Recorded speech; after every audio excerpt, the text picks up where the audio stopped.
ꯑꯍꯥꯟꯕ ꯃꯛꯇꯗ ꯃꯤꯠꯌꯦꯡ ꯇꯥꯕꯤꯔꯤꯕ ꯑꯃꯗꯤ ꯇꯥꯕꯤꯔꯤꯕꯁꯤꯡꯕꯨ ꯅꯤꯔꯃꯂꯥ ꯊꯥꯡꯖꯝꯅ ꯇꯔꯥꯝ ꯅꯣꯛꯆꯔꯤ ꯏꯀꯣꯛꯅꯨꯅ ꯈꯨꯔꯨꯝꯖꯔꯤ ꯄꯨꯗꯨꯅ ꯂꯥꯛꯆꯔꯤꯕꯁꯤ ꯁꯩꯁꯛꯅꯁꯤ ꯊꯧꯔꯝꯅꯤ ꯊꯧꯔꯝ ꯑꯁꯤꯗ ꯁꯤꯖꯤꯟꯅꯖꯔꯤ ꯅꯝꯕꯔ 7005707808 ꯍꯥꯏꯔꯤꯕ ꯅꯝꯕꯔ ꯑꯁꯤꯗ ꯀꯣꯜ ꯇꯧꯕꯤꯌꯨ ꯑꯃꯨꯛꯇꯪ ꯒꯟꯅ ꯅꯤꯡꯁꯤꯡꯖꯒꯦ 7005707808 ꯍꯥꯏꯔꯤꯕ ꯅꯝꯕꯔ ꯑꯁꯤꯗ ꯀꯣꯜ ꯇꯧꯕꯤꯗꯨꯅ ꯑꯄꯥꯝꯕ ꯏꯁꯩ ꯁꯛꯄꯒꯤ ꯈꯨꯗꯣꯡꯆꯥꯕ ꯋꯥꯍꯣꯡ ꯔꯦꯗꯤꯑꯣꯒꯤ ꯃꯥꯏꯀꯩꯗꯒꯤ ꯊꯝꯖꯔꯤ ꯑꯍꯥꯟꯕ ꯀꯣꯂꯔ ꯂꯧꯈꯠꯆꯒꯦ ꯍꯜꯂꯣ ꯍꯜꯂꯣ ꯇꯔꯥꯝ ꯅꯣꯛꯆꯔꯤ ꯃꯤꯡ ꯂꯩꯐꯝ ꯍꯥꯏꯕꯤꯌꯨ ꯈꯥꯡꯕꯣꯛꯇꯒꯤ ꯏꯃꯥꯇꯣꯝꯕꯤ ꯅꯧꯅꯤ ꯏꯃꯥ ꯇꯣꯝꯕꯤꯅꯧ ꯇꯔꯥꯝ ꯅꯣꯛꯆꯔꯤ ꯀꯔꯤ ꯏꯁꯩ ꯂꯥꯟꯊꯣꯛꯄꯤꯒꯗꯣꯏꯅꯣ ꯃꯇꯝ ꯏꯁꯩ ꯑꯃ ꯁꯛꯀꯦ ꯍꯧꯕꯤꯔꯣ ꯆꯥꯕꯨꯁꯨ ꯇꯔꯥꯝꯅ ꯅꯣꯛꯆꯔꯤ ꯑꯁꯣꯝꯗ ꯍꯟꯖꯤꯜꯂꯛꯏꯀꯣ ꯃꯨꯠꯇ ꯊꯝꯖꯒꯦ ꯃꯨꯠꯊꯠꯂꯒꯦ ꯂꯥꯎꯠ ꯁ꯭ꯄꯤꯀꯔꯁꯤ ꯃꯨꯠꯊꯠꯂꯒꯦ ꯃꯨꯠꯊꯠꯂꯣ ꯏꯃꯥ ꯀꯗꯥꯏꯗꯅꯣ ꯑꯩꯒꯤ ꯏꯌꯨꯝꯕꯨ ꯑꯩꯒꯤꯗꯤ ꯏꯌꯨꯝ ꯂꯩꯖꯗꯦꯅꯦ ꯀꯔꯤꯒꯤꯅꯣ ꯀꯧꯔꯤꯕ ꯇꯣꯏꯅ ꯌꯨꯝꯗ ꯆꯠꯁꯤ ꯍꯥꯏꯅ ꯌꯨꯝꯗ ꯆꯠꯂꯁꯤ ꯍꯥꯏꯅ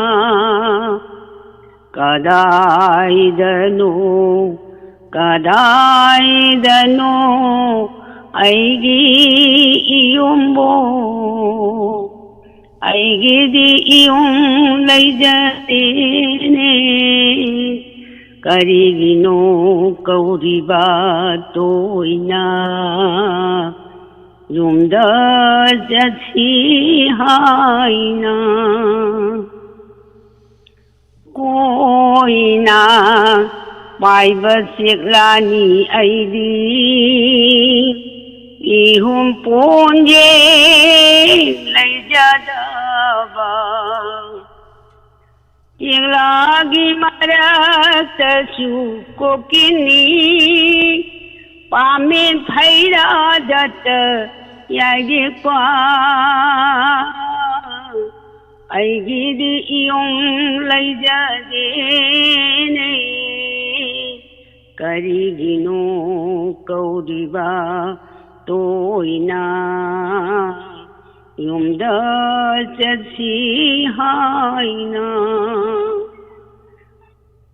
ꯀꯣꯏꯅ ꯄꯥꯏꯕ ꯆꯦꯛꯂꯥꯅꯤ ꯑꯩꯗꯤ 이혼 본예 레자다바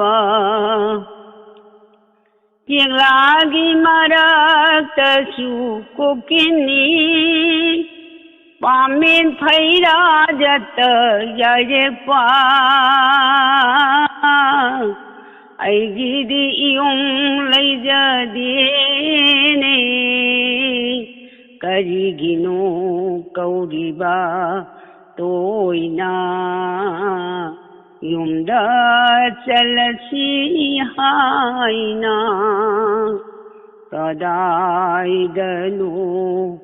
कदाइदनो ऐगी इयुम्बो ऐगिदी इयुम लैजदेने करिगिनो कौरिबा तोयना युमदा चलसी हायना युमदा चलसी हायना कदाइदनो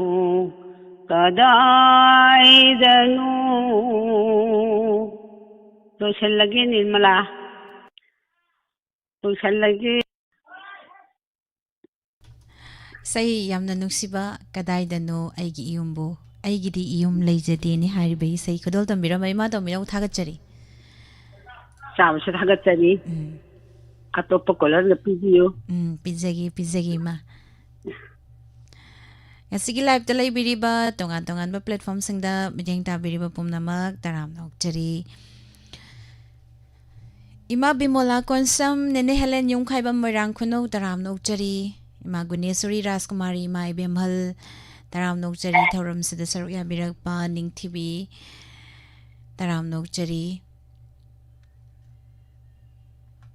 Madam Susla Okram Taram Nokjari Thoram Sida Saruk Yabirakpa Pabung Zain Tagumar Toksom Madam Sarubam Tesmala Taram Nokjari Jebrazisuri Dakil Changbam Taram Nokjari Thoram Sida Saruk Yabirakpa Madam Zanaki Sagol Sem Taram Nokjari Makatarak pa caller mamulaw kachigi. Hello. Hello. Taram Nokjari Minglay from Highview. Minglay from Gato. Yaripok si Paya Kai Dagi to Jamema. Yaripok si Paya Kai Dagi to Jamema. Ima karisay sakwidoy no. Ima che. Ay wahong che. Tayo tajaragana ay che. Phone tawag ang jatre. Nga si Di Pange. Ani na pa ay basta laki. Hoy ma hawbiro. Hawagi ko.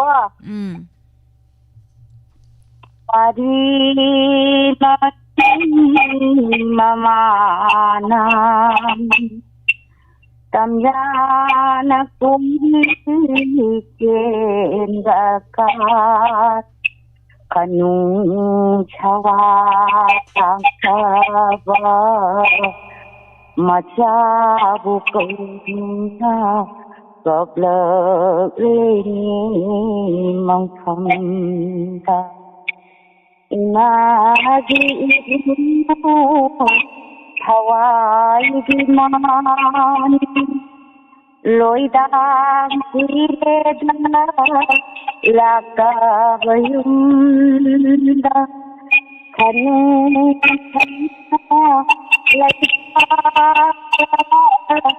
Hana Bajatibana Warari Ima di thayra tajin tha om lam ilagi la lo ba ima gi ibuno thawai mai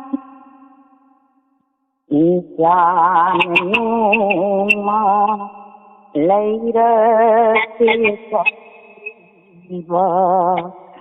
Iman laya in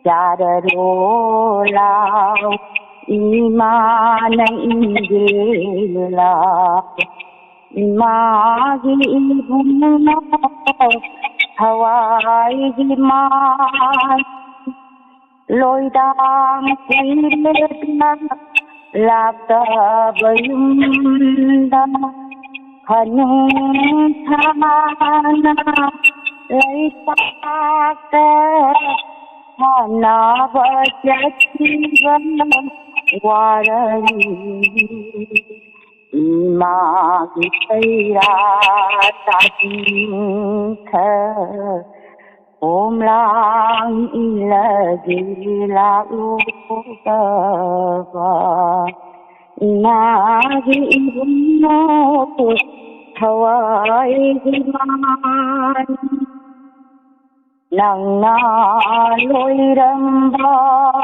Kawagi Sare sangjong Harini Nang suthamu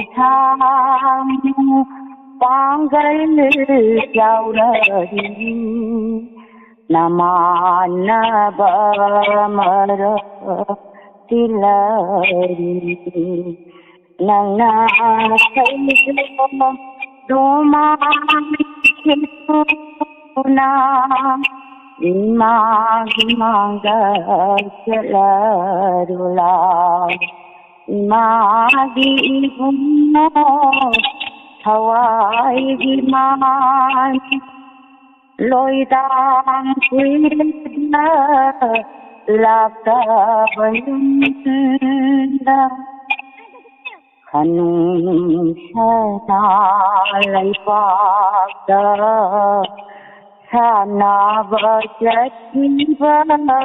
वाळली मागी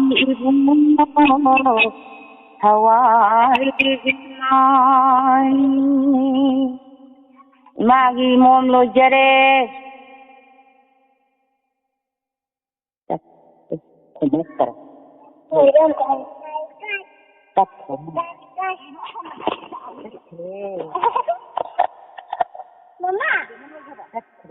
Hello, ayo, Mimi. Hello hello दुकान नहीं सकते थागतचरी इमा इसे याम नुसिबा इसे मा खुदोल तंबिरंबा Haniyeh लेतना थागतपा फोंदोकचरी थौरम असदा सरुक याबिरकपा मथांगी collar दा खुदोंग चावा पिजगे थमजरीबा नंबर 7005707808 अदुबी इसे मतंग लांथोकजगे मैम पुना तामिनसे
Morning.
Tagachari mayam pumnamak thauram asida saruk yabiriba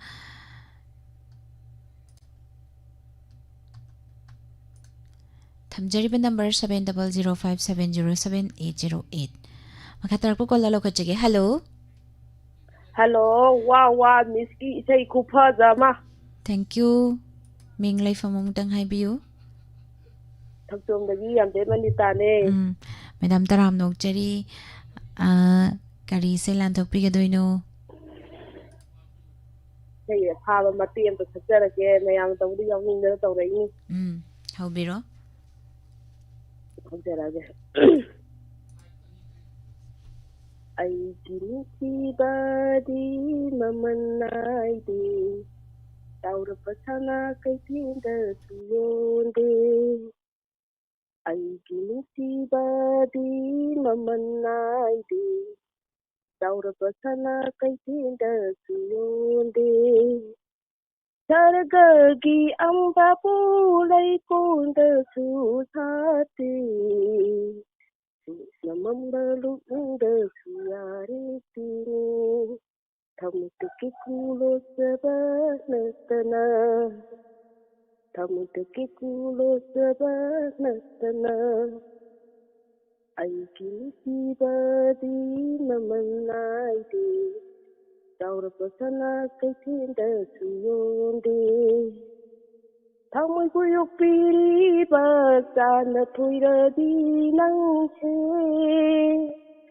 Sangsa kana ke susangam na bayaro.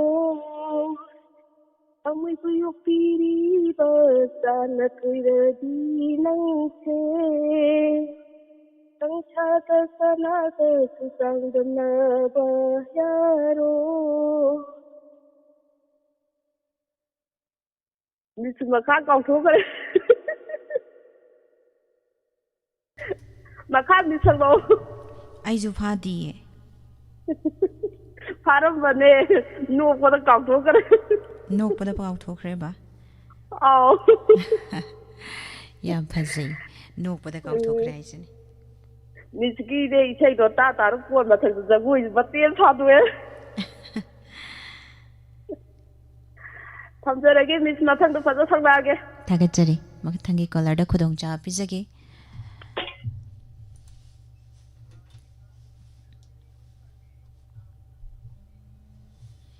Hello. Hello.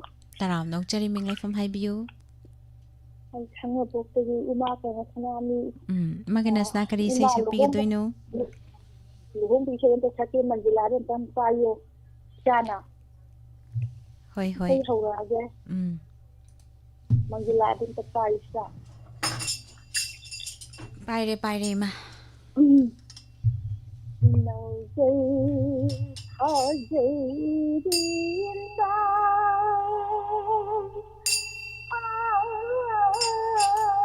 ꯃꯣꯟꯁꯤ ꯑꯃꯤꯔꯅ ꯎꯉꯥꯅꯦ ꯅꯧꯖꯩ ꯊꯥꯖꯩꯔꯤ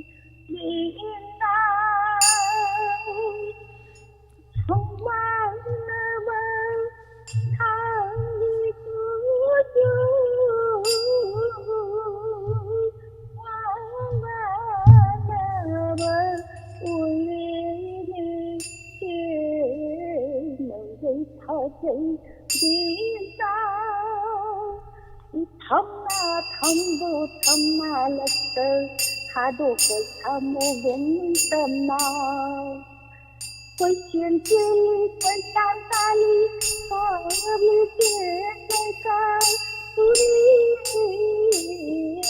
ꯊꯝꯅꯥ ꯊꯝꯕꯨ ꯊꯝꯅꯥꯂꯛꯇ ꯊꯥꯗꯣꯛꯄ ꯊꯝꯃꯨꯒꯨꯝ ꯇꯝꯅ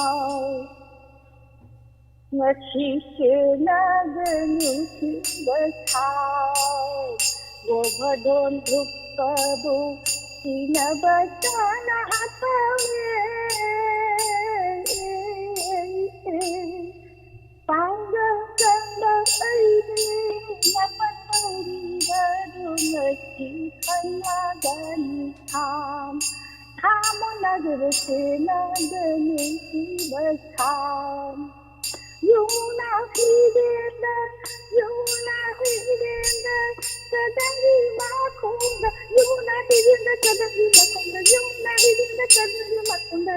Yuna hidenda, sadari makunda. Koyu isai wana hanpani, hasi khanagani tham. Tham nagrasi nagani sibasam. Navjai phajai dinda monse samna hende radhana wate ye ma khite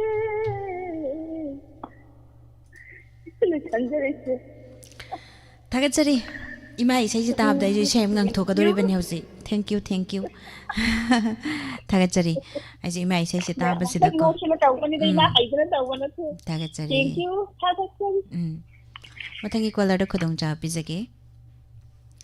ꯏꯃꯥꯒꯤ ꯏꯁꯩꯁꯤ ꯇꯥꯕꯗꯀꯣ ꯑꯩꯁꯨ ꯏꯁꯩ ꯑꯃ ꯉꯪꯊꯣꯛꯆꯅꯤꯡꯉꯦ ꯍꯥꯏꯇꯥꯔꯦ. ꯃꯌꯥꯝ ꯄꯨꯟꯅ ꯇꯥꯃꯤꯟꯅꯁꯤ. ꯃꯟꯗꯤꯂꯥ ꯄꯥꯏꯔꯛꯄꯁꯤꯗꯀꯣ ꯂꯩꯐꯝ ꯈꯪꯉꯛꯇꯕ ꯍꯥꯏꯇꯥꯔꯦ.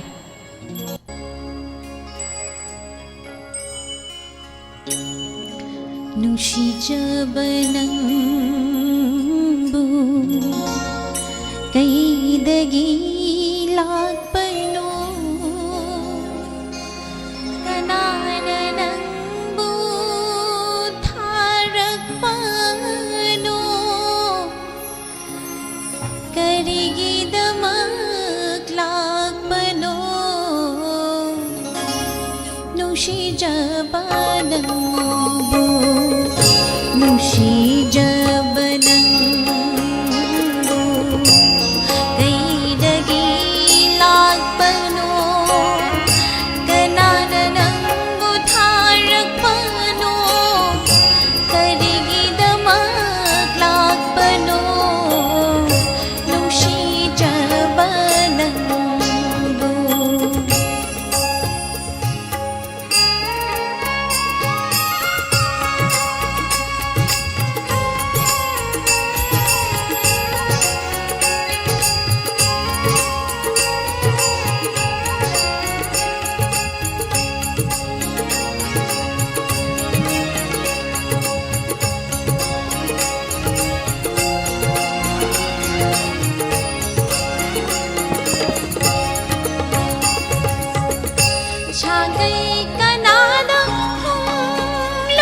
ꯀꯩꯗꯒꯤ ꯂꯥꯛꯄꯅꯣ ꯀꯅꯥꯅ ꯅꯪꯕꯨ ꯊꯥꯔꯛꯄꯅꯣ ꯀꯔꯤꯒꯤꯗꯃꯛ ꯂꯥꯛꯄꯅꯣ ꯅꯨꯡꯁꯤꯖꯕ ꯅꯪꯕꯨ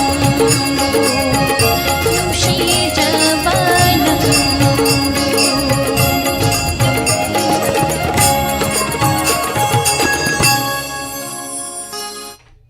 ꯊꯥꯒꯠꯆꯔꯤ ꯃꯌꯥꯝ ꯄꯨꯝꯅꯃꯛ ꯑꯩꯈꯣꯏꯒꯤ ꯑꯍꯜ ꯂꯃꯟ ꯌꯥꯎꯕꯤꯔꯤꯕꯁꯤꯡꯗ ꯗꯦꯗꯤꯀꯦꯠ ꯇꯧꯖꯕ ꯏꯁꯩꯅꯤ ꯉꯁꯤꯒꯤ ꯊꯧꯔꯝ ꯑꯁꯤꯗ ꯁꯔꯨꯛ ꯌꯥꯕꯤꯔꯤꯕꯁꯤꯡ ꯅꯟꯗꯦꯁꯣꯔ ꯋꯥꯏ ꯈꯣꯝꯗ꯭ꯔꯥꯝ ꯇꯔꯥꯝ ꯅꯣꯛꯆꯔꯤ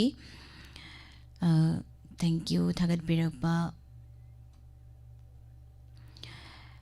ꯏꯕꯨꯡ ꯔꯣꯕꯤꯟꯗ꯭ꯔꯣ ꯔꯥꯖꯀꯨꯃꯥꯔ ꯌꯥꯝꯕꯨꯡꯕꯨꯁꯨ ꯇꯔꯥꯝ ꯅꯣꯛꯆꯔꯤ ꯑꯗꯨꯒ ꯁꯔꯟꯖꯟ ꯍꯤꯖꯝ ꯇꯔꯥꯝ ꯔꯟꯖꯟ ꯍꯥꯏꯔꯤꯅꯤ ꯏꯆꯦ ꯔꯟꯖꯅꯥꯁꯦ ꯑꯩꯅ ꯔꯟꯖꯅꯥꯅ ꯀꯧꯗꯣꯔꯦ ꯂꯣꯏꯅ ꯁꯝꯖꯤꯟꯅꯕꯁꯤꯗ ꯕ꯭ꯂꯔ ꯆꯠꯂꯦ ꯍꯥꯏꯇꯥꯔꯦ ꯊꯥꯒꯠꯆꯔꯤ ꯆꯦꯔꯣꯃꯤꯇꯥ ꯁꯅꯁꯝ ꯑꯗꯨꯒ ꯀꯥꯂꯥꯏꯁ꯭ꯔꯝ ꯔꯥꯙꯥ ꯇꯔꯥꯝ ꯅꯣꯛꯆꯔꯤ ꯏꯃꯥ ꯈꯦꯗꯥꯄꯇꯤ ꯀꯣꯟꯊꯧꯖꯝ ꯊꯥꯒꯠꯆꯔꯤ ꯄꯨꯝꯅꯃꯛꯄꯨ ꯊꯧꯔꯝ ꯑꯁꯤꯗ ꯁꯔꯨꯛ ꯌꯥꯕꯤꯕ ꯏꯃꯥ ꯕꯤꯃꯣꯂꯥ ꯀꯣꯟꯁꯝ ꯏꯃꯥ ꯒꯨꯅꯦꯁꯣꯔꯤ ꯔꯥꯖꯀꯨꯃꯥꯔꯤ ꯇꯔꯥꯝ ꯅꯣꯛꯆꯔꯤ इसे सविता नौरइबंबुसु तराम नोकचरी थागतचरी पुमनमकपु थौरमसिदा सरुक याबीबा मखतारप कोलर खोचगे हेलो हेलो मिस निर्मला तराम नोकचरी मिंग लेफम हाइपियो अदो लाउड स्पीकर दोम तंग मुथतपियो यारे मिस यारे हम नुंगाइरे ताबा हाइबियो मिंग लेफम नुपोक सुमाइ मखार काइदेगे पाबी मैडम अपाबी तराम नोकचरी करी इसै लान्थोकपिगनी मिस सिबु इसै सक्नबिरा माने इसै सक्नबिनी सक्तदि यादबा सक्तदि यादे अदुननी इसै सक्नसी प्रोग्राम थोलिसे ममिंगसे इसै सक्नसी थोलिसे अदो मिस हाइत्रसु दुम नोकनारोइदा मति नोकनारोइ लोइन हाइग्रमने हाइरमदबगै इसै सक्नसी द वाहंग रेडियो डायमंड टीवी गी इसै सक्नसी थरम यावबगै लोइन इसै हाइग्रमने हुजिक हाइरमदबगै मिस निर्मला हंतकिने वाहंग रेडियो नावरे अदुम कयानी इंटरेस्ट लैबा अदै पुंग वारोंदोसु करी करी ओरसु अगोंदा यामना कानबा मिस निर्मलागा खंगना हाबिस माइ फोन तरो खंगनाबसे याम नुंगाइबो फावे प्रॉब्लम खुदिन सॉल्व तौंग ngame हाइजरिबा मिस थागेचरी मैडम सुमाइना हाइबिरकपसे खैदि याम नुंगाइजरिबने जाउथोकजरिबने अदु सेक्शन मिस टू सेक्शन निर्मा आईडी थबक थरम तौबदको सेक्शन ना लाइमिनाजे मतमसि याम फत्रमिना को मिस होय अदु हाइदि हाइजादेबको मिस खितंग ओइजु सक्चगे नुकनारसु अदेगी तानिंगद्रबा लैरसु माक्पीगनि कइनो हाइजिबु मयामजि तारगे न गाइरबने मैडम हाउबिरो होय मिस निना हाउजरागे हाउबिरो नंगी पुंसिगा आईगी पुंसिगा करी मारिनो खंबे लैनारिबा नुमता सुहराउना मौसागुं कौबिरबा मासे माक्tada करिगे नंगा काउंटिबा नंगी सागना नंगी नापना खंगले मिरारे आईवो इंथोपीरे मासी माक्tada करिगे नंगा काउंटिबा नंगी पुंसिगा आईगी पुंसिगा करी मारिनो खंबे लैनारिबा करी मारिनो खंबे लैनारिबा Thank you, Miss. थागतजरी मैडम याम फजना सक्तोकपिरे ꯋꯥꯍꯣꯡ ꯔꯦꯗꯤꯑꯣꯗ ꯇꯥꯔꯤꯕ ꯈꯨꯗꯤꯡꯃꯛꯅ ꯉꯥꯛꯄꯤꯌꯣꯅ ꯍꯥꯏꯖꯔꯤ ꯑꯩ ꯀꯂꯥꯀꯥꯔ ꯂꯣꯏ ꯃꯊꯛ ꯃꯈꯥ ꯑꯣꯟꯔꯤ थागतजरी मथंगी कॉलर खदोंग चा पिजगे Thank you, Miss. थमजरीब नंबर 7005707808 हाइरिबा नंबर सिदा कॉल तौबिदुना पांबई से सकपई खदोंग चाबा वाहोंग रेडियो मदि डायमंड टीवी की माइकेदे थमजरी हेलो हेलो Hello. ताराम नो चरी मिंग लाइफम हाइबियू Pambole kadagi dena ko yemi madam करी सही ngang थोकपिदोइनो ni sai kanogi miramin sari de madam ro sibina na sakti sido liku khudin da wura jo in sakti होय हाउबिरो ni sa sapre aphade haiji haijabari nati yan sakchani ngori tabiri mame amugi ni suhana khudiri हाउबिरो hogerage ko me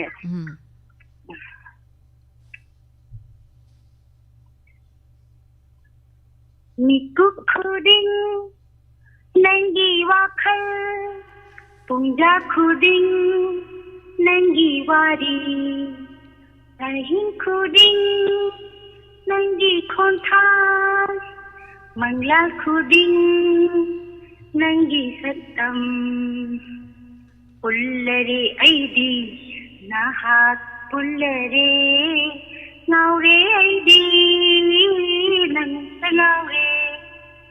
ngaure aidi nangonda ngaure mikuk khuding nangi wakal pungga khuding nangi wari ahin khuding nangi khontham madal khuding nangi satam ining tamjadi ai hasni icham samnata hinjabi ining tamjadi ai hasni icham samnata hinjabi tanagi wakhesu tingjilge ninglude tanagi thamoisu tugaige khallude tarigino nasidi khanghoda ining tamba yadariba ining tamba ngamdariba yangida ko akhal nangi khongjelsu kalida ko thamoy nangi thilsu oh yangida ko akhal nangi khongjelsu kalida ko thamoy nangi thilsu isaida ngawjabi ai hakna karam nadi na thairuni satlagi isai kaya wakhal nangi suda thamoy nangi tanthada thamoy nangi tanthada mikuk khuding nangi wakhal manglal khuding nangi wari misera sanjaragi mihunda tingting thome थागतजरी याम फजबै सैनी रोसिबिनागी मखतार होय मखतार को collar खदोंग चाब पिजगे नौना Luxon बिरैबा गानबी थोंगा madam बुसु तराम नौचरी काकाया मांगोम जाबम तराम नौचरी थरमसिदा सरुक या बिरकपा hello hello hello तराम नौचरी मिंग लाइफम हाइबियू athopam da yega ni madam तराम नौचरी करी से लांथोकबिगदोइनो mandakini na sakui sai am kisanake हाउबिरो haugadan haurak mutan diun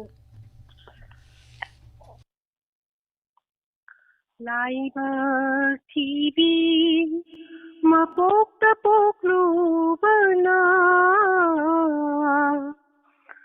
mana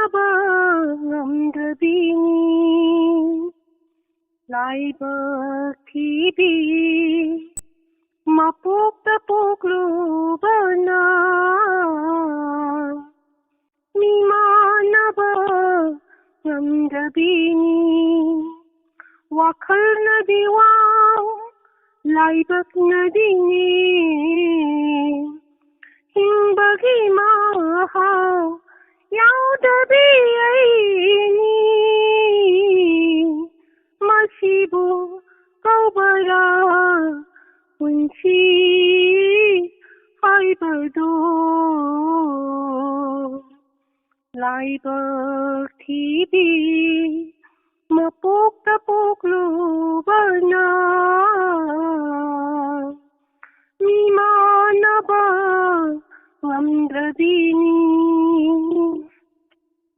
isung imanabi kaya na nok na khena chatpa uraga isung imanabi kaya na nok na khena chatpa uraga kapsailo na pirang sinthana upai leithabi aigi mapoksina tatkani kalam khangduna chaina che laibak thibi mapokta poklubana imanaba ngamdabini laklaroi khanglaba punchi khongjachida ngaijaroi aina aigi ningtha laklaroi khanglaba punchi khongjachida ngaijaroi aina aigi ningtha nathai biram masigi basanta rituna thamula kayo sina chaklaba ngamdraba wari se kanadabu tamluni laibak thibi mapokta poklubana mimanaba ngamdabini wakal na diwang laibak na dini hingbagi mahaw yautabi aini masibu kaubara punchi haibado laibak thibi mapokta poklubana imanaba ngamdabini imanaba ngamdabini.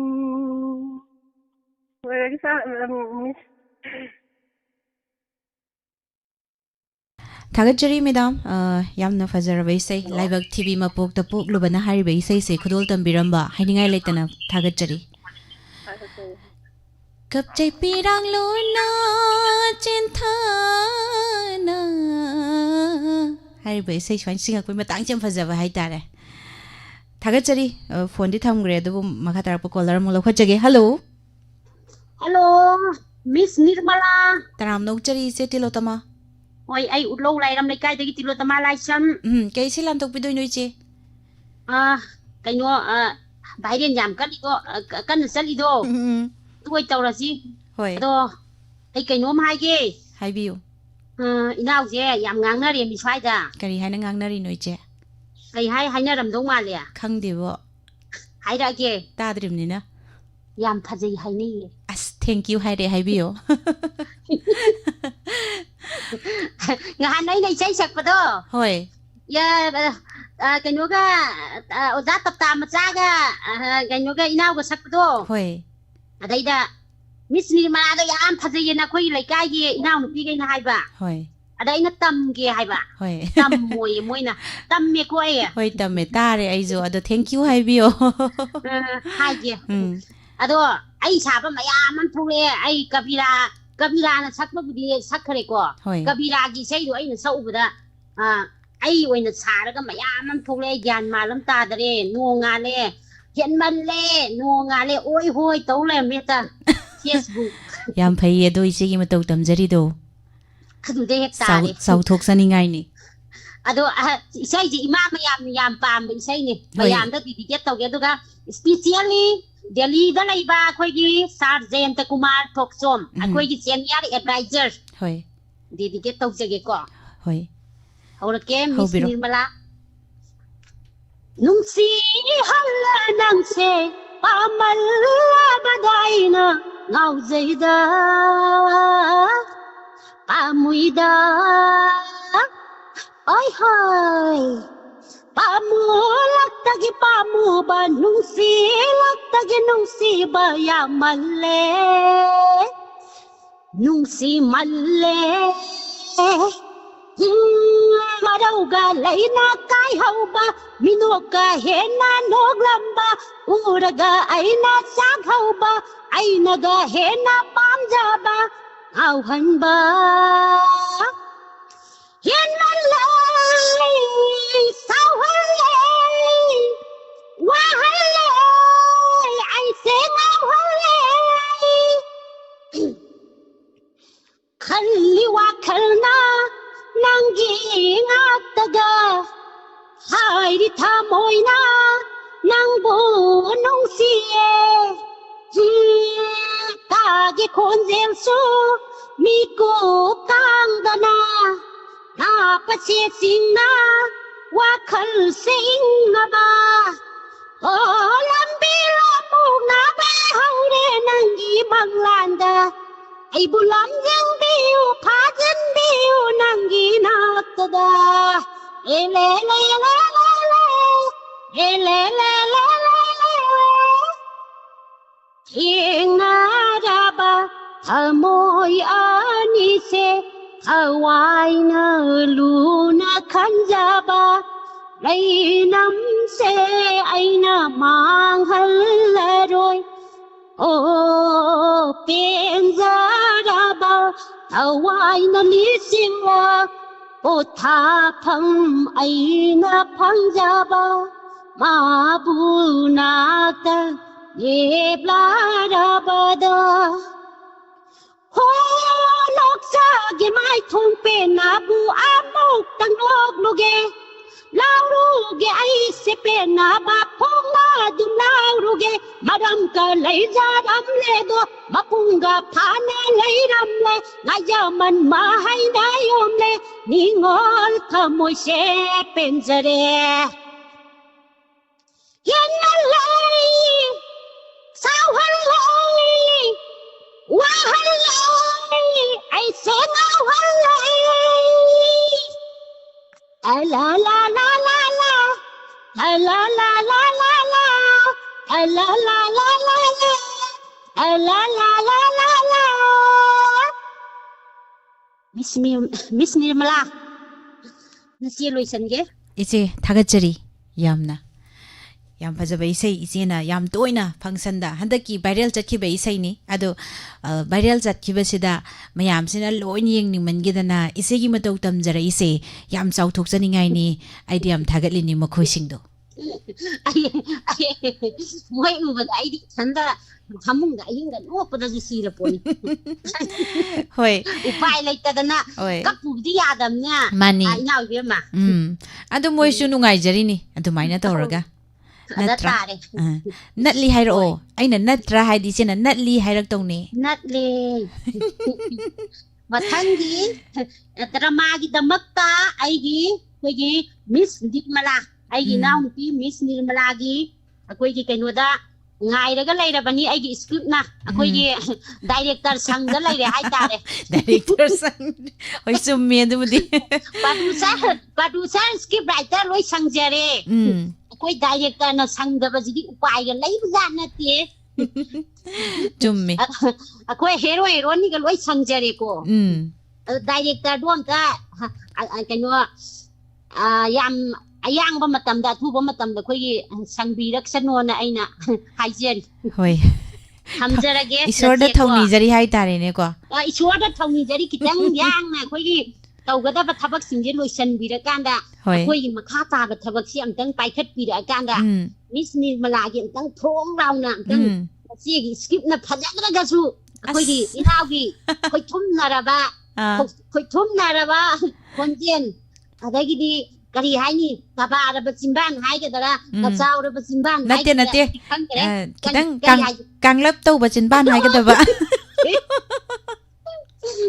ꯀꯥꯡꯇꯛ ꯇꯧꯕ ꯆꯤꯝꯕꯥꯟꯗꯒꯤ ꯑꯩꯈꯣꯏꯒꯤ ꯈꯣꯏꯍꯤꯒꯨꯝ ꯊꯨꯝꯕ ꯈꯣꯟꯖꯦꯜꯗꯣ ꯑꯗꯨꯒ ꯂꯣꯏꯅꯅ ꯑꯝꯇꯪ ꯇꯦꯛ ꯇꯧꯈꯥꯏꯕꯗꯣ ꯑꯝꯇꯪ ꯃꯌꯥꯝꯒꯤ ꯅꯥꯞꯄꯁꯤꯗ ꯑꯝꯇꯪ ꯁꯨꯝꯍꯠ ꯌꯥꯕ꯭ꯔꯥ ꯌꯦꯡꯁꯤꯀꯣ ꯌꯦꯡꯁꯤ ꯑꯗꯣ ꯗꯥꯏꯔꯦꯛꯇꯔꯁꯤ ꯑꯝꯇ ꯁꯪꯕꯤꯌꯣꯅ ꯑꯩ ꯀꯩꯅꯣ ꯂꯥꯏꯗꯁꯨ ꯈꯣꯏꯔꯝꯖꯔꯒꯦ ꯗꯥꯏꯔꯦꯛꯇꯔꯗꯁꯨ ꯈꯣꯏꯔꯝꯖꯔꯒꯦ ꯊꯥꯒꯠꯆꯔꯤ ꯏꯆꯦ ꯊꯥꯒꯠꯆꯔꯤ ꯃꯈꯥ ꯇꯥꯕ ꯀꯣꯂꯔ ꯂꯧꯈꯠꯄꯤꯌꯨ ꯃꯈꯥ ꯇꯥꯕ ꯀꯣꯂꯔ ꯂꯧꯈꯠꯆꯔꯔꯣꯏ ꯏꯆꯦꯅ ꯑꯔꯣꯏꯕ ꯑꯣꯏꯖꯔꯦ ꯃꯔꯝꯗꯤ ꯃꯇꯝ ꯂꯩꯇ꯭ꯔꯦ ꯍꯥꯏꯇꯥꯔꯦ ꯊꯥꯒꯠꯆꯔꯤ ꯉꯁꯤꯒꯤ ꯊꯧꯔꯝ ꯑꯁꯤꯕꯨ ꯁꯔꯨꯛ ꯌꯥꯕꯤꯔꯤꯕ ꯇꯣꯉꯥꯟ ꯇꯣꯉꯥꯟꯕ ꯄ꯭ꯂꯦꯠꯐꯣꯝꯁꯤꯡꯗ ꯃꯤꯠꯌꯦꯡ ꯇꯥꯕꯤꯔꯤꯕ ꯃꯦꯗꯥꯝ ꯈꯨꯃꯨꯖꯝ ꯔꯣꯃꯥ ꯇꯔꯥꯝ ꯅꯧꯖꯔꯤ ꯊꯧꯔꯝ ꯑꯁꯤꯗ ꯁꯔꯨꯛ ꯌꯥꯕꯤꯔꯛꯄ ꯆꯦꯇꯤꯂꯣꯇꯃ ꯊꯣꯡꯉꯥꯝ ꯔꯟꯖꯤꯇꯥ ꯃꯦꯗꯥꯝꯕꯨꯁꯨ ꯇꯔꯥꯝ ꯅꯧꯖꯔꯤ ꯄ꯭ꯔꯤꯇꯤ ꯌꯨꯝꯅꯥꯝ ꯇꯔꯥꯝ ꯅꯧꯖꯔꯤ ꯑꯗꯨꯕꯨ ꯉꯁꯤꯁꯦ ꯐꯦꯁꯕꯨꯛꯁꯦ ꯃꯤ ꯑꯝꯇ ꯂꯩꯇꯦ ꯍꯥꯏꯇꯥꯔꯦ ꯀꯩꯗꯧꯕ ꯆꯠꯈ꯭ꯔꯖꯥꯠꯅꯣꯗꯤ ꯈꯪꯗ꯭ꯔꯦ ꯊꯥꯒꯠꯆꯔꯤ ꯍꯥꯏꯅꯤꯡꯉꯥꯏ ꯂꯩꯇꯅ ꯃꯈꯥ ꯇꯥꯔꯛꯄꯗ ꯅꯨꯡꯇꯤꯒꯤ ꯄꯨꯡꯐꯝ ꯑꯁꯤꯗ ꯊꯝꯖꯔꯤꯕ ꯁꯨꯃꯥꯡ ꯂꯤꯂꯥ ꯃꯌꯥꯝ ꯄꯨꯟꯅ ꯇꯥꯃꯤꯟꯅꯁꯤ ꯄꯨꯝꯅꯃꯛꯄꯨ ꯅꯤꯔꯃꯂꯥ ꯊꯥꯡꯖꯝꯅ ꯑꯃꯨꯛꯀ ꯍꯟꯅ ꯈꯨꯔꯨꯝꯖꯔꯤ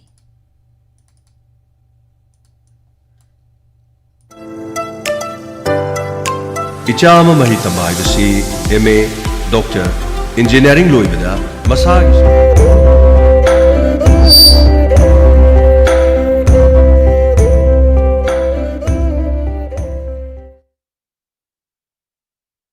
चही खुदिंगी लेप्तना चथजरगलिबा समराम फुटबॉल क्लब न सिंजबा मरीरक सुबा state level 9 aside open football tournament चही चलिबा चही 2020-2060 मार्च की तांग कुनगनी खोइदगी हौजरगनी टूर्नामेंट असिगी मैनेजर मीटिंग लाक्लिबा फेब्रुआरी की तांग 1 पुंग 10 ताबा मतमदा समराम की कम्युनिटी हॉल दा पांथोकजगनी अमसुंग मखादा पिजरिबा लिंक असिदा चंगागा फॉर्म डाउनलोड तौबिबा यागनी अमदी अकुपा मरोंगिदमक पिजरिबा नंबर असिदा कांटेक्ट तौबियु लोइनाना लाक्लिबा जनवरी की तारीख 38 दा फॉर्म पिसिनबगी अरोबा मतम ओइजगनी टूर्नामेंट असिगी रजिस्ट्रेशन फी रुपा 10,000 ओइजगनी फुटबॉल बु नुसिबिबा इसिल इनाउसिंगना समरामना सिंजरिबा टूर्नामेंट असिबु सरुक याबियु हाइदुना मयामगी मफमदा हाइजरी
कुनमंगा फाउबदी मही तमबदा दुम लोइकी मतम असिदा मही तमलिबे इचाना मही संगदा मही तंबा हाइबसी स्कूल दना